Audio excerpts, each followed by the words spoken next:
आम्बेडकर ही है जिन्होंने जातिवाद, अछूतपन और नफरत के बीज बोए। सुधार की बात हुई, जाति कानून में गई और दोष हमेशा हिंदू पर। जैसे अम्बेडकर अंग्रेजों की जी जोरी करते रहे, ये तो मैंने पिछली वीडियो में आपको बता दिया। अम्बेडकर कोई समाज सुधारक नहीं थे, बल्कि दलित समाज के अंदर जातिवाद, छुआछूत और हिंदुओं के प्रति नफरत का बीज बोने वाले व्यक्ति अम्बेडकर खुद थे। 1857 की क्रांति के बाद अंग्रेजों को यह समझ में आ गया था कि आजादी की आवाज हिंदू समाज से ही उठेगी, इसलिए उस पर दरार डालने के लिए अम्बेडकर को चुना गया और इसी कार्य के लिए 1931 में अम्बेडकर को राउंड टेबल कॉन्फ्रेंस का हिस्सा बनाया जाता है। 7 जून 1932 के दिन बॉम्बे के गवर्नर फ्रेडरिक साइक वाइसरॉय विलिंगटन को लिखते हैं कि राजनीतिक फायदे के लिए दलितों को हिंदू से अलग कर देना चाहिए और इससे काफी हिंदू वोट भी कट जाएंगे। इसके बाद 16 अगस्त 1932 के दिन दलित समाज के लिए अलग इलेक्टोरेट की घोषणा हो जाती है, जो दलितों को हमेशा के लिए हिंदू से अलग कर देता। लेकिन उस वक्त के सबसे बड़े दलित नेता एमसी राजा इसको विरोध करते हैं और उनका कहना था कि इससे हिंदुओं में फूट पड़ेगी, जबकि दलित हिंदू समाज का अटूट हिस्सा रहा है। लेकिन अम्बेडकर नहीं मानते, फिर पुनः पैक्ट होता है। 28 दिसंबर 1932 और 31 जनवरी 1939 के दिन 2 पत्र लिखे जाते हैं, जिसमें कहा जाता है कि अम्बेडकर काफी उपयोगी व्यक्ति हैं, उनके हाथ मजबूत करके उनका सही उपयोग किया जा सकता है। और अम्बेडकर वही कार्य करते रहे जैसा अंग्रेज चाहते थे।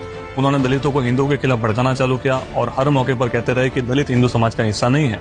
इसका उल्लेख आपको Baba Saheb speeches and writing के वॉल्यूम 9 के पेज नंबर 183, 192 और 194 पर मिल जाएगा। जब स्वामी दयानंद, श्री अरबिंदो और सावरकर हिंदू समाज को एकजुट करने में लगे थे, अम्बेडकर दूसरी ओर दलितों को हिंदुओं से अलग कर रहे थे और वो हमेशा यही रिटोरिक गाते रहे कि ब्राह्मणों ने दलितों पर अत्याचार किया है।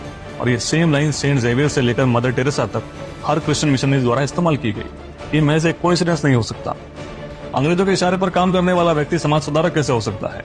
और जो व्यक्ति अपने पूरे जीवन में एक भी चुनाव नहीं जीत पाया आरक्षित सीट होने के बाद भी, फिर चाहे वो 1937 हो, 1946, 1952 या 1954, वो दलितों का सबसे बड़ा नेता कैसे?